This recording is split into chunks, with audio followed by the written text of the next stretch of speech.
Fresh from the garden. Roses, chrysanthemum.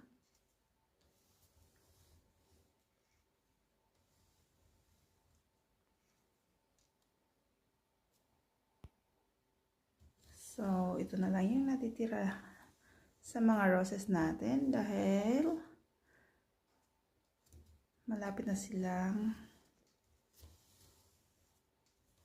mag-hibernate. So, wala na halos mga dahon, tapos wala na rin mga bagong bulaklak. So, look at this, guys. Gusto ko talaga tong kulay na to. May pagka-orange.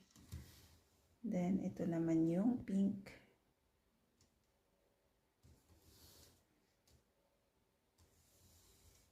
So, ayan. Nayos lang natin.